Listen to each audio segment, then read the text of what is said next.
from us. Love wants you, we can bring it on the floor. Never danced like this before. We don't talk about it. Hey guys, what's cracking? It is Krakenation. We are here today, launching a new series. We did a little bit of a trial run of this the other day, and it seemed like you guys really responded positively to it. So we are bringing to you guys the Competitive Showdown League podcast. Basically, it's just us, me and Drew, talking about whatever it is you guys want us to talk about, whatever it is we want to talk about. Say hi, Drew. Hey, I'm Drew. Yeah, so basically this is just going to be a little, we got some talking points prepared, just some stuff we want to discuss. The state of all things CSL, all things in the draft format, just what our thoughts are. Hopefully this can get you guys through little boring bits and pieces of your day. I don't know. I know that a lot of people said like this is something that they found really helpful for learning things about the draft format and like, for example, some of our less experienced players. So I'm excited to give you guys something to chew on and, just think about. All right, well, we're going to get to our first talking point. Yeah, I don't know. Just seem right. I don't know. All right. So our first topic is Hoop Unbound. Yeah, we've been the CSL unbanned a lot of things this season, and we've continued to look at a lot of unbans, and much to the surprise of a lot of people, Hoopa Unbound did not receive the unban. So I don't know if you want to talk about that at all, but I'll let you start us off here. All right. So there's a weird resurgence of leagues elsewhere unbanning Hoopa Unbound. Which is interesting.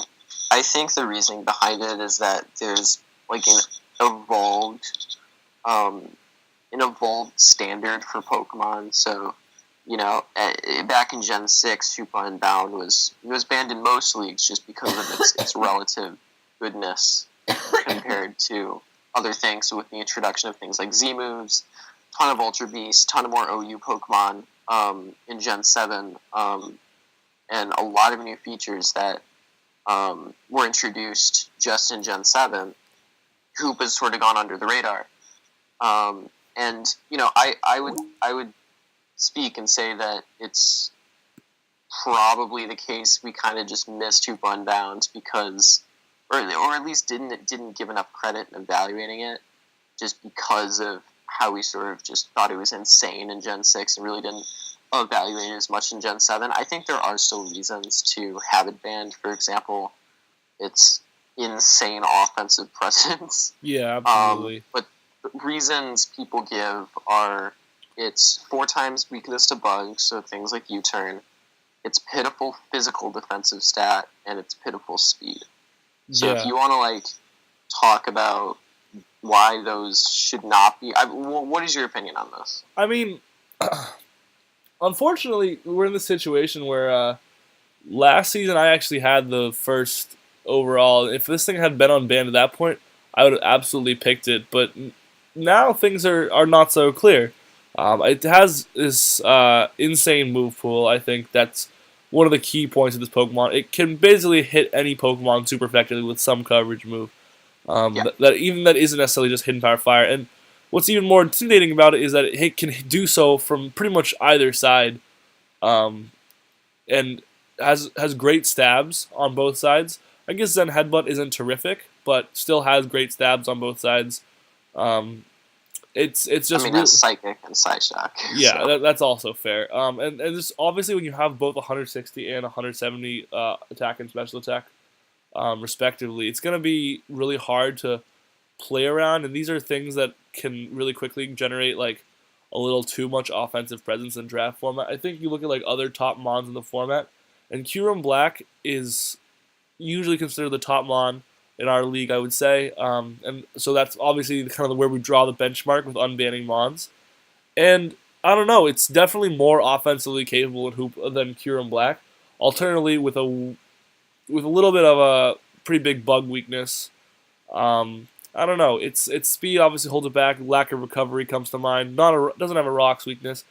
It's the kind of Pokemon where just that offensive presence I think really scares people. And I think in regards to specifically the CSL, um, a big reason why we didn't unban it was just because by the time we got around to unbanning all the things we had unbanned, it just was a little too late to unban Hoop Unbound, unfortunately, because I know, like, in comparison to, like, Giratina, like, I honestly don't think Giratina is going to be that threatening, to be totally fair.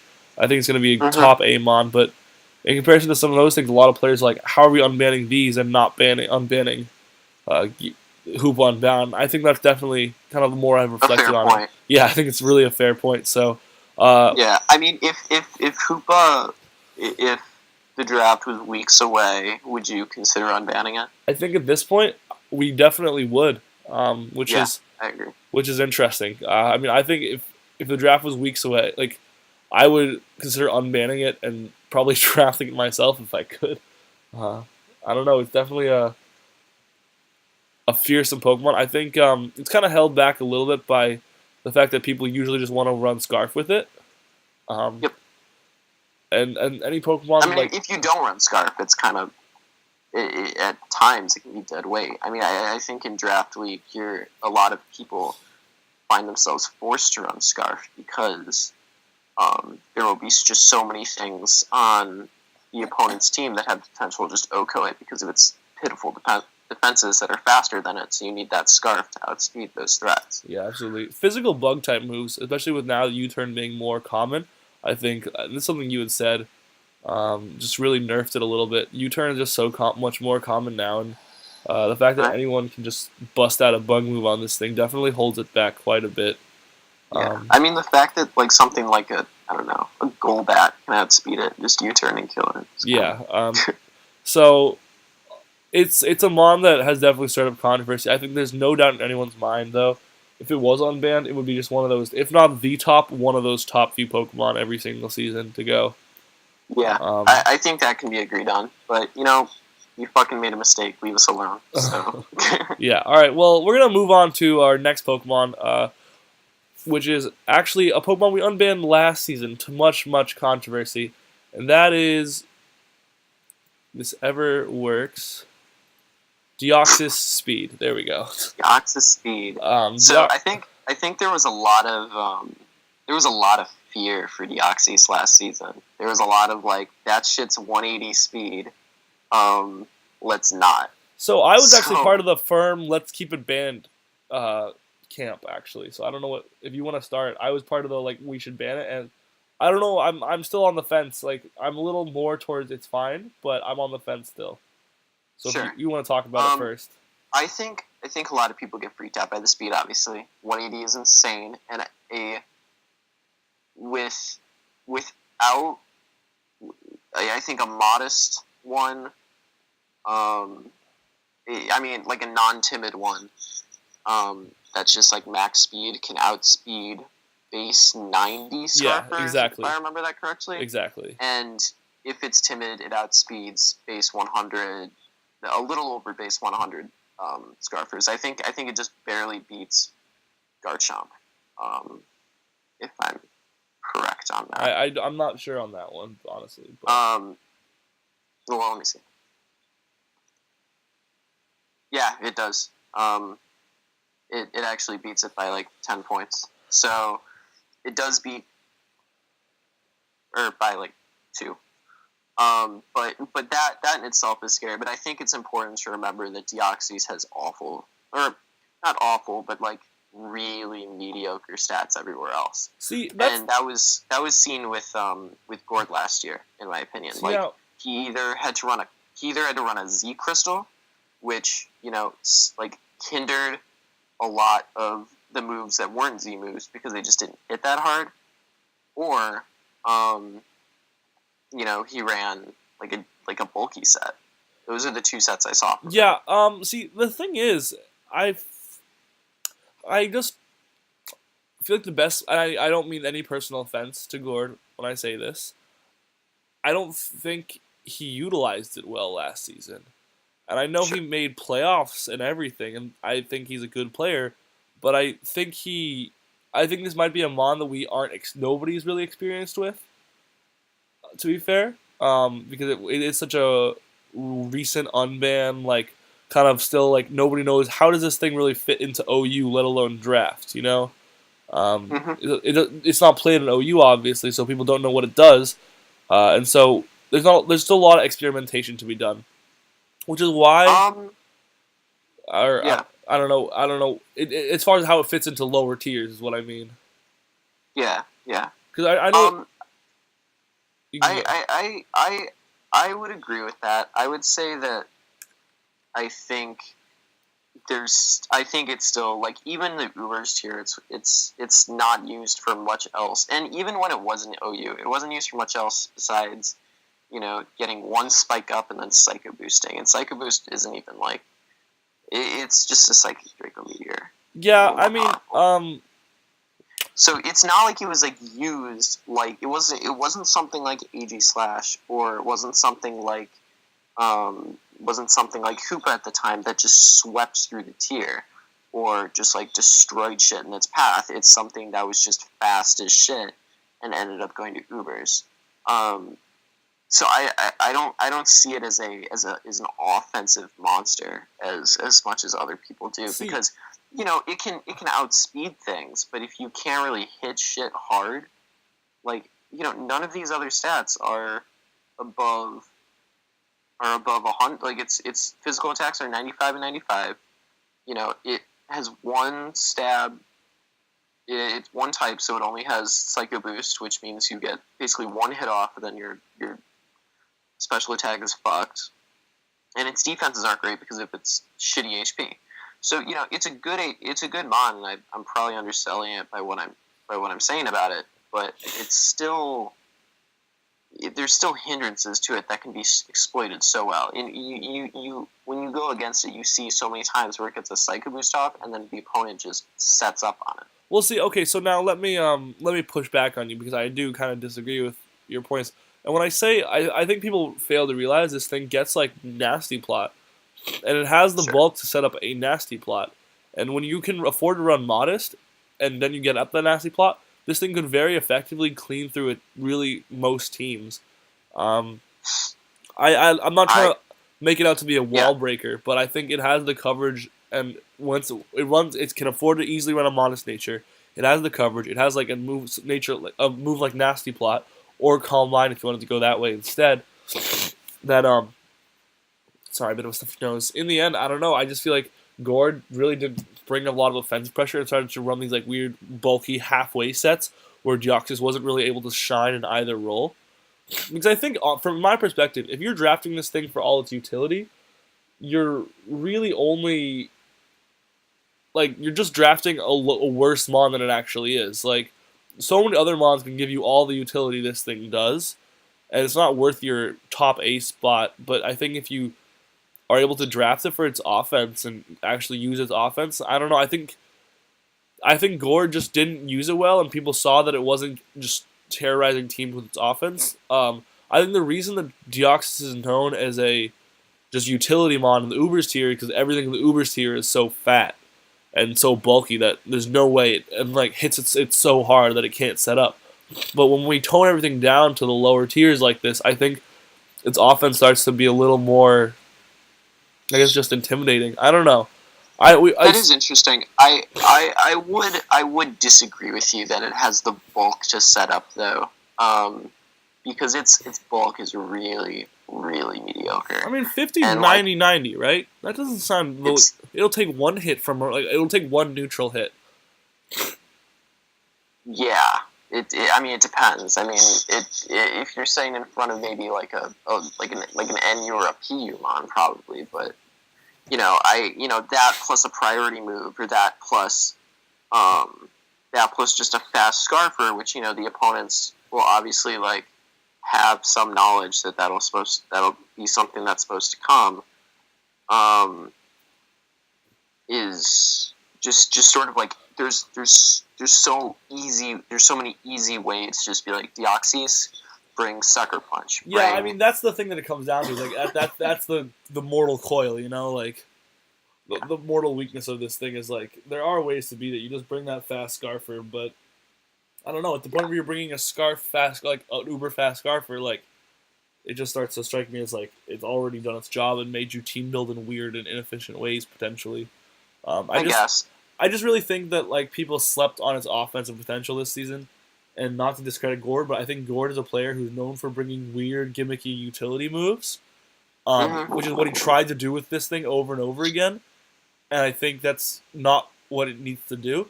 I'm hoping it's still gonna go early this season because it's a good mod.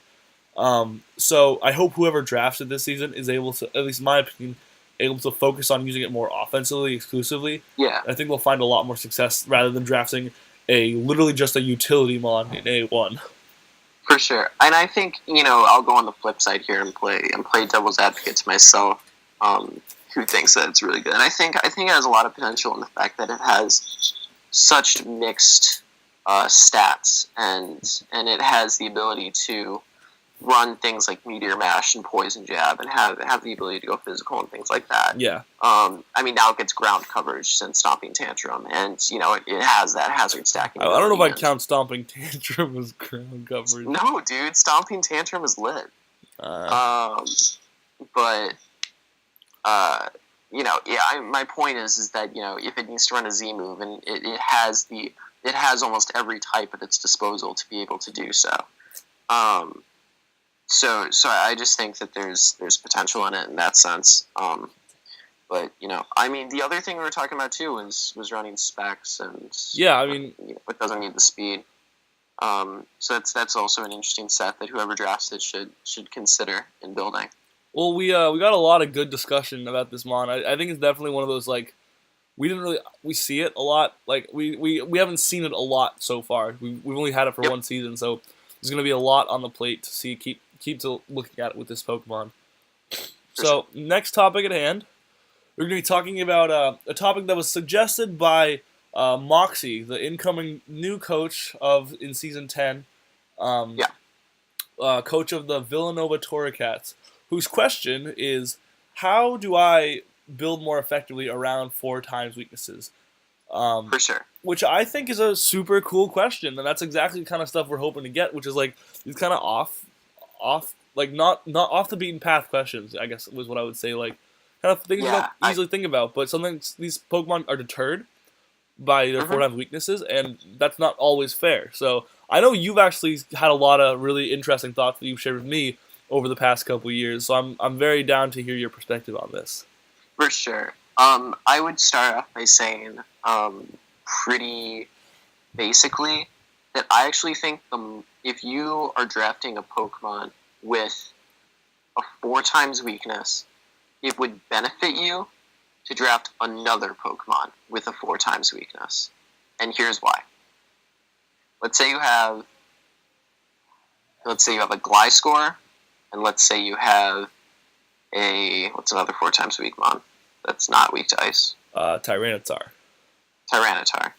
And you have a mon that can run through a team, but you need to be choosing between ice and fighting coverage. It opens up, it makes it so, a team can't just throw Hidden Power Fire as a 4th move slot and, the Pokemon becomes useless.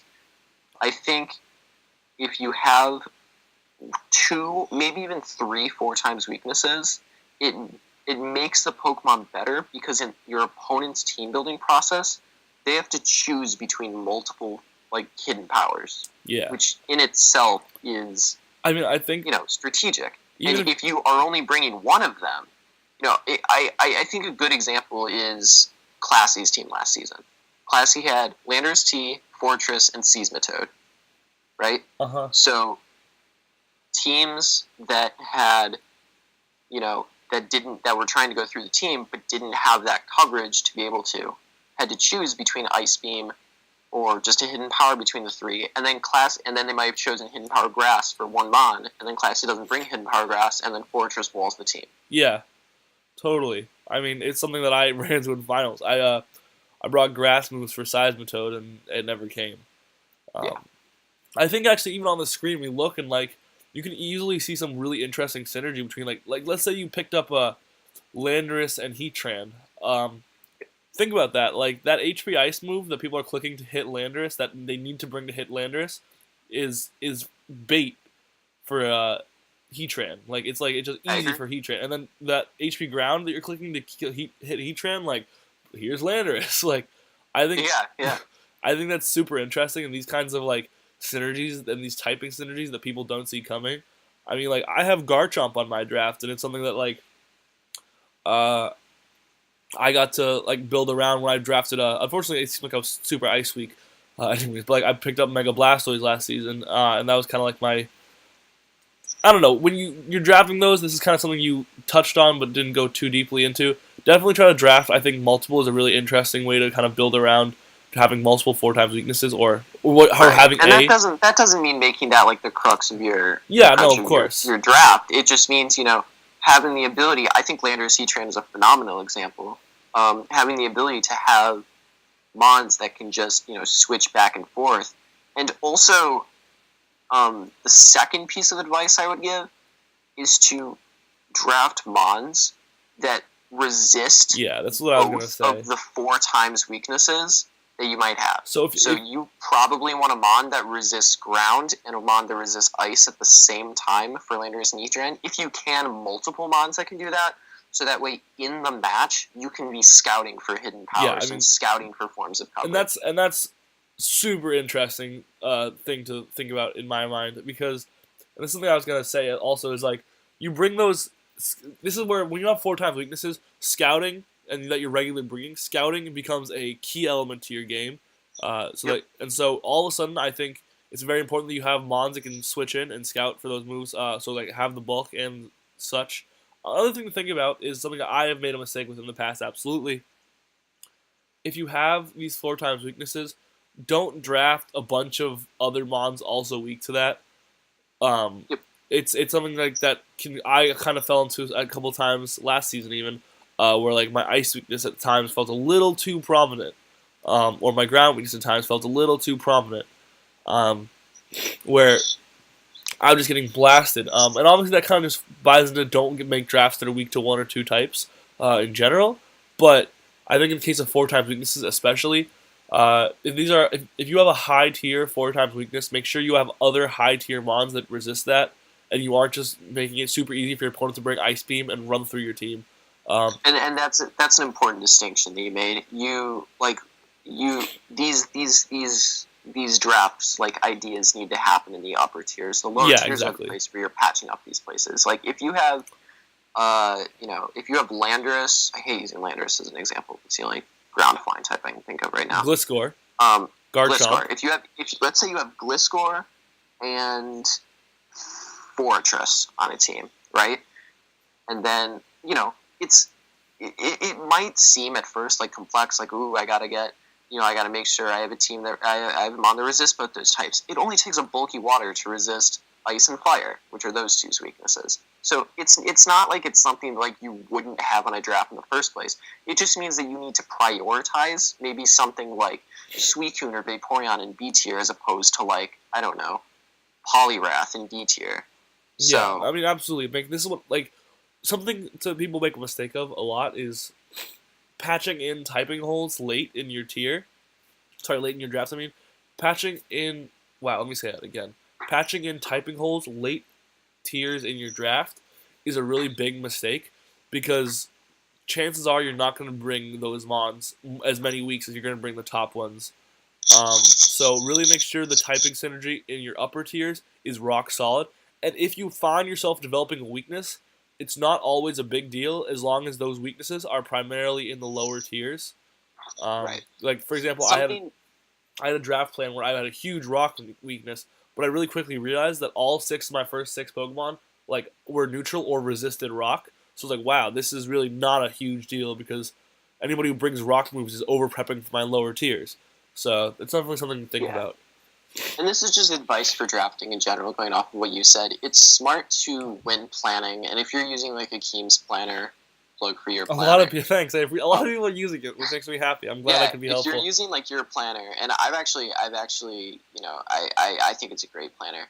But I think an issue with it, and something that you should always take a second look at is it sort of evaluates all 12 mons on the Equally. same scale. Yeah, totally so valid. you look at like the bar graph, and it's like, oh my god, I have so much physical defense, but all your physical defense is from D and E tier. Or you're like, oh my god, I have, my score for like whatever for my ground weaknesses is like -3, which means I have more ground weaknesses than I do resistances. Something that I think is really important when I help people build drafts is to literally just cut the draft in half and evaluate the draft in the first 6 mons. Because realistically, in every game, you're bringing 3 or 4 at least, yeah, mons, absolutely. 3, 4, 5 of those mons, like 3 if it's a bad matchup, but like 4 to 5 of those mons, are plus like a lower tier mon that you're bringing up that has a good matchup. So it's important to sort of analyze that first, and then use the lower tiers to patch it up. In the context of 4 times weaknesses, it's important to like see that balance in terms of like multiple Pokemon with 4 times weaknesses, and the Pokemon that resist, but those exist in those first 6, ideally 5 picks. Because if the opponent just like sees like, I don't know, if the Pokemon sees Scizor, and then is like, oh, should I bring HP Fire? And then looks at the bottom of your draft and sees like, I don't know, Ninjask, and it's like, oh, do I need rock coverage? And then that's not a big deal.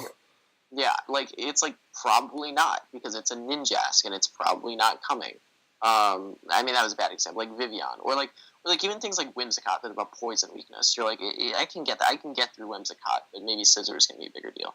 So that's why prioritizing as high as possible. Yeah, I definitely think that. And I mean, yeah, I don't take any offense to that. That's like actually like when I was making that draft plan, I was using my draft planner, and I saw, man, I had this rock weakness, it says, but I took a second look, and this is something that everyone who has that planner should use. Like, take a second look and really make sure, like, does it feel like you on a week-to-week basis will actually have a problem addressing that weakness?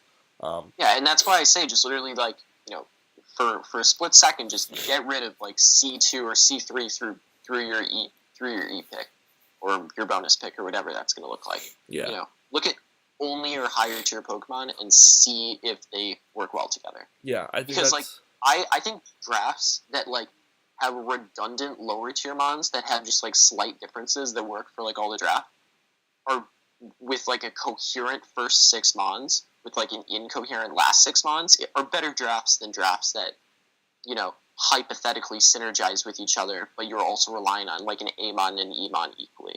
Yeah, totally makes sense. Yeah, I don't know if that made sense. Yeah, no, it does. Like, I think it's something worth noting. Like, if you focus on bringing your lower tiers too much, or you're relying on them too heavily on a week-to-week basis, you're going to get out-tiered. And like, we like to think that's not a really big problem when you're like custom drafting to like, or custom counter teaming and everything. But it is. Like, Pokemon are still in the tiers they're in for a reason at the end of the day. No matter how much like you think this Pokemon's great.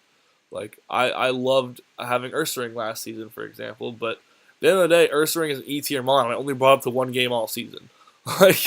Like it is what it is. So I have some other advice for Moxie, if you don't mind. This will just be a little bit short. Yeah, sure. But I also think another alternative option, not alternative option, but another supplemental option for dealing with 4 times weaknesses is to utilize things like weather. So, maybe your team doesn't look like a rain team, but if you have maybe if you have a mon that's 4 times weak to fire, let's say you have Ferrothorn. There's the example again. Let's say you have Ferrothorn. Maybe drafting Pelipper or something that can set up rain really easily wouldn't be a bad idea, because it's going to weaken those fire moves. It's not something that's going to be as effective, but it's something that can be considered as a supplemental thing to do. And I think Jarrett did that last year. Yeah, I mean, that's definitely the approach to take. I mean, like, and that's kind of how rain comes together anyways. Exactly. And that's something you can do with your lower tiers. So Jarrett, for example, had, in his upper tiers, granted they didn't synergize that great together, a lot of them were really weak to fire, and then he drafts Pelipper, and then in his lower tiers drafts things like Kabutops and other Pokemon that synergize well with rain, and had that ability to, make that a whole other threat on its own that balanced out those fire type brings. Yeah, I definitely agree with that. Well, we're gonna move on to our last topic of the day, which is isn't one that we got a suggestion, but came from Drew himself, and I think it's a pretty cool thing idea with the draft day coming right up, and that's what to do if you get sniped on draft day. Oof.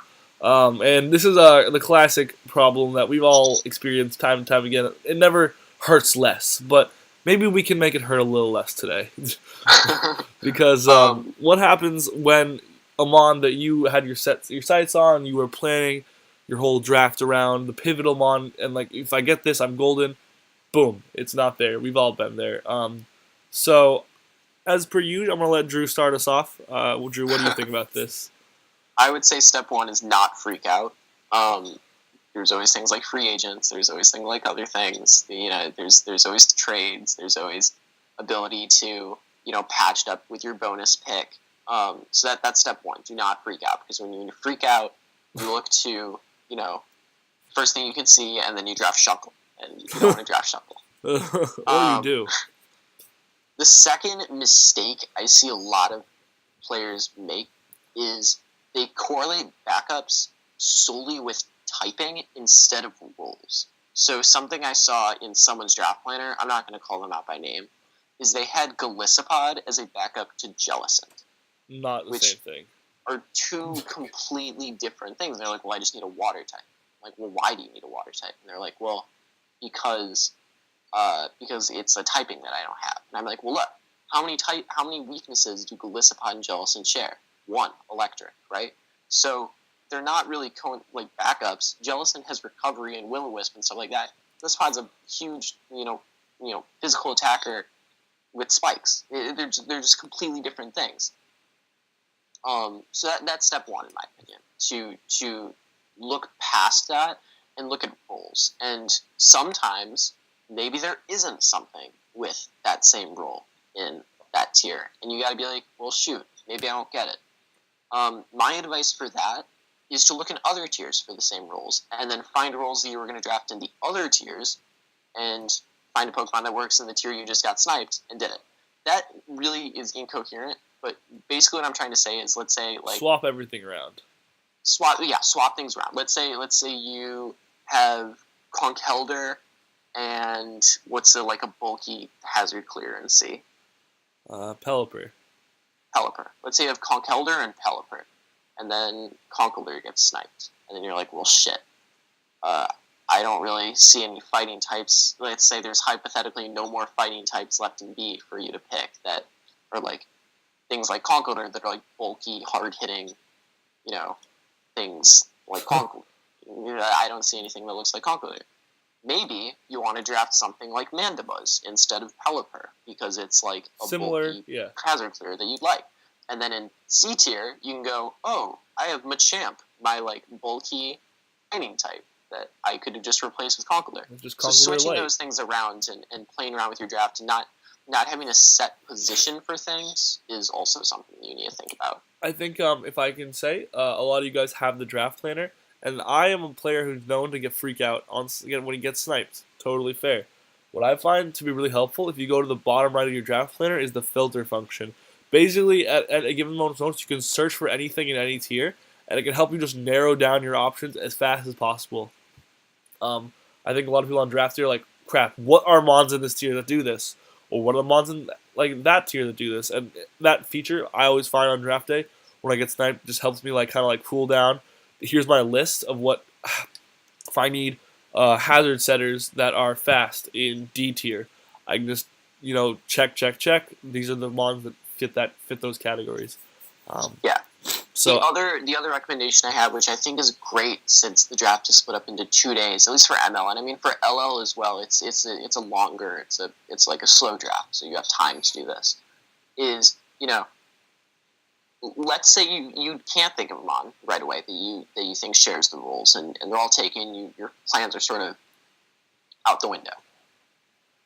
You can still pick things that you think are good, and then at the end of the Saturday or at the end of the first half, look at your draft and go, what am I missing that I really need?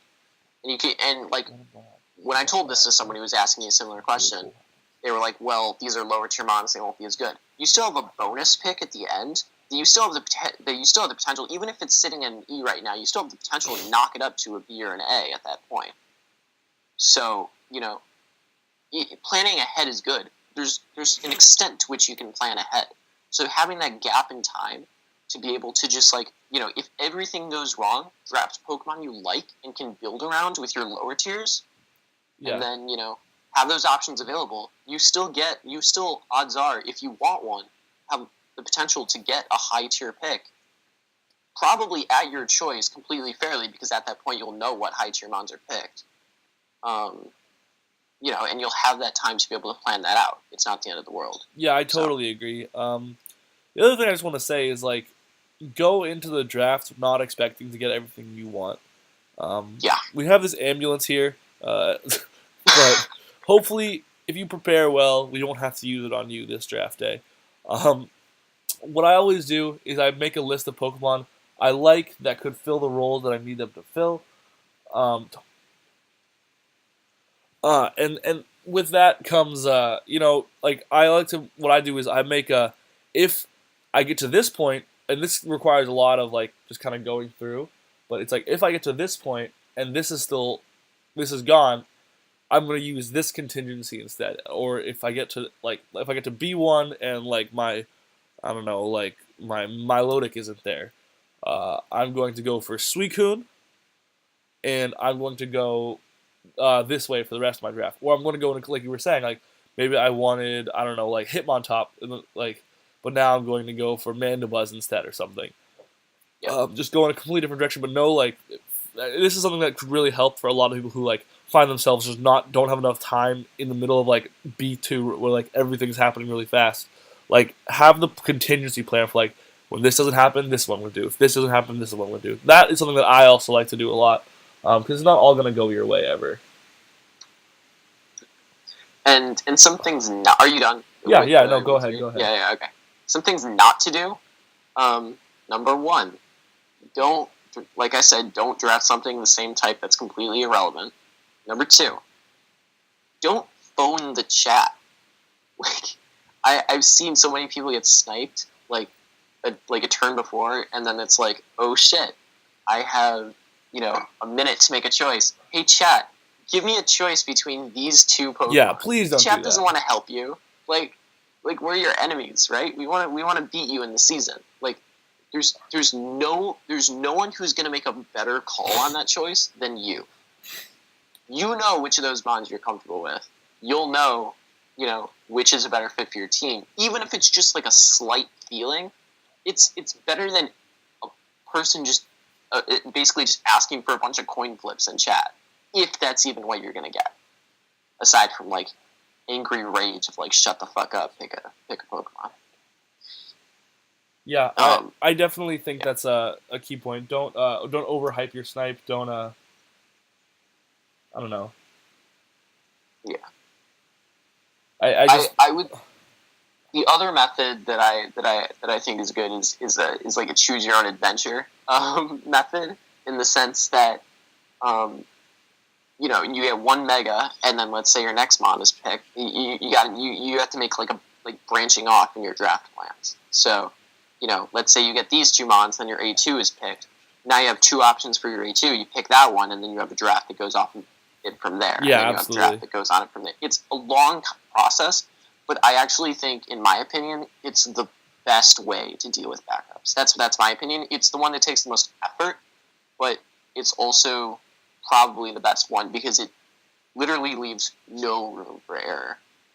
And you get to look at all these plans and go, I'm comfortable with this, I'm comfortable with this, I'm comfortable with this. So I think it's the most efficient way. Obviously, it's 2 days before the draft, so people aren't going to be entirely, super prepared to do that. But even just doing that for, if your B gets picked, and then just making a new little draft plan from there is always smart. It doesn't have to be huge scale, but just, make two plans.